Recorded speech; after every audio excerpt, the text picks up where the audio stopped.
Welcome back to Exotic Car Play Place, everyone. Thanks for joining in on this beautiful sunny afternoon. Today we're going to talk about Mercedes Benz. These cars are known for their stellar reputation for luxury driving.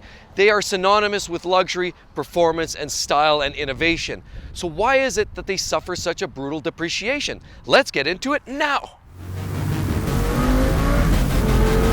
Welcome back to the channel, everybody. Mark with Exotic Car Play Place. So I think most people would agree Mercedes brand is synonymous with luxury, premium performance, as well as innovation. So why is it that this brand finds themselves depreciating so aggressively on a used car market? Well, there are several reasons for that. The initial buy-in price versus the used retail price. And it's such a large differential. The initial buy-in price is very high because the brand tends to price their vehicles very high to compensate for the latest innovation, technology that goes into these cars. And of course, just the latest and greatest, they want to also price their cars in line with what the consumer is expecting, a premium car. After all, if they price these cars down low and compare them to a Toyota or Honda, they would no longer be considered a premium luxury brand and they would become a little bit more mainstream. So to maintain that identification with luxury, they have to price them high initially, at least to a premium value. So another reason why these cars are priced so high to begin with, thus resulting in a higher differential between new to used price range and a higher depreciation ratio, is the simple fact that there's lots of costs that Mercedes has to incur. Every dealership has to be built to certain standards, certain square footage, certain finishing, the fascia of the building has to look the same, the signage, the marketing, the tile floors, the coffee service, everything has to look the same. As well, even the technicians working on your car have to be dressed in a certain uniforms, which again, it costs money. Everything just adds up. Tack that on to the top end of that car to begin with. Let's also not forget that because it's a premium brand, they use a lot of premium parts, Bosch, German parts, a lot of import parts that generally cost a wee bit more to begin with. Because generally a car is the sum of all of its parts, you put premium parts across the board, you can expect a premium price all the way along. So that explains why these cars are so expensive to begin with.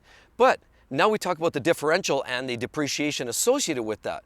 Well, the worst cars to suffer the biggest depreciation in the Benz lineups are the premium cars, the S-Class, CLS Class, and some of those other premium versions. Why? Well, for a couple reasons. Number one, the complexity. Nobody wants to buy these cars in the used car market for fear that they're going to break down.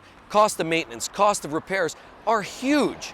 As a matter of fact, when you compare your average Lexus for a $500 annual service cost, compare that with a premium E-Class AMG car at closer to $200 to $2,500 per year, it quickly becomes obvious that the people that are buying these cars used don't have that kind of money to spend. I mean, after all, the people that are buying these S-Class new are usually those executives, people that have the money, a lawyer, top executives or CEOs of companies. Those folks have the money. They either lease them, finance them, or just buy them outright because they have those kind of money. But that hurts those cars on the secondhand market because who's buying a used S-Class that's 3 to 5 years old?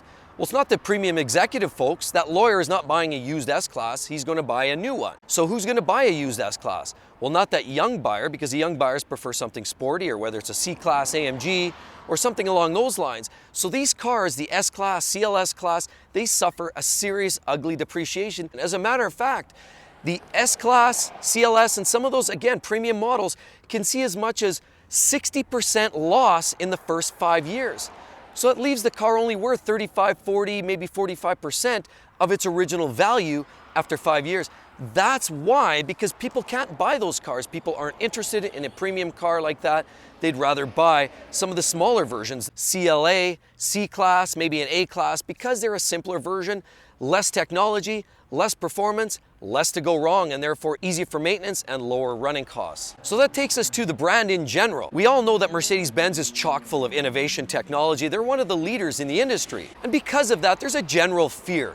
As I said before, your average Lexus costs around $500 a year for annual maintenance. S-Class AMG might be closer to $2,500 or even more in some cases, depending on the year and how many miles you put on. But when you get into even a C-Class or any of those versions, something sort of middle of the road, those cars still often cost anywhere from $1,000 to $1,500 a year. Still a significant premium over a lot of other cars in the market. So that's ultimately the reason number one why Mercedes Benz depreciates so aggressively. the complexity and cost of maintenance, and people just don't want any part of that on a used car. So we'll talk about the second reason why Mercedes Benz depreciates so aggressively, and that's largely because the incentives to buy brand new. Why would you buy a used car that's 3-4 years old when you can pick up a brand new one with a lower interest rate for a mere few $1,000s more? Your overall expenditure on a monthly basis might actually work out less than buying a car that's 3 years old, for example. Lately, there's been a very strong push for Mercedes, BMW, and Audi, and a lot of the premium brands in general. It's a competitive market, and they're all doing everything that they can to give you incentives to buy new. They want to keep pushing the product. It's not the new car sales where they make the money, though. It's the service department. So the more new cars they have, the more cars that wind up going through the service department. If they can grab you or the next guy next to you and put you into a new Mercedes, that just means 3-4 years down the road, you're going to be servicing in their shop and spending money at their dealership.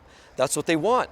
So ultimately, it's the incentives for buying new, and that drives the used car prices down pretty dramatically. So the third main reason why these cars depreciate so aggressively is that there's way too many cars on the market in the used car sector. Why is that? Well, again, this sort of ties back to point number 2, and that's lease interest finance incentives that get people buying these cars. So after 3 to 5 years, these cars hit the market, and there's a flood of cars on the market that are 3, 4, 5 years of age. Well, again, as I say, when there's lots of competition out there, you have lots to pick from. You can be choosy. You can buy a car that has better colors, better performance spec, better finishing, as well as you can be picky with the service that these cars have gone through. So when you can be picky and there's lots of cars to choose from, what does that mean for all the other cars in that sea of used Mercedes? Well, all the other ones fall to the side, or they're forced to sell at even further depreciated rate just to move them along, because most people, when they want to sell, and most people are motivated. So they're forced to drive those prices down. So while all of this sounds very, very negative, it is actually, in fact, a very positive thing to talk about. Sure, as a new car buyer, you're actually losing a lot of money, which is negative, there's no doubt about it. However, if you're buying a used car, there's lots of selection and some phenomenal buys, some great cars, lots of value to be had with these used Mercedes. So you can find a great car, 3, 4, 5 years old, that's been well looked after, featured the way you like it, and lots of great specs available. So thanks a lot, everybody. Thanks for joining in again today. Be sure to hit that subscribe button and the notifications bell as well. Don't forget, click on that link if you really want to learn more about Mercedes and how much they actually depreciate. Thanks for coming out, everybody. Catch you real soon. Bye-bye.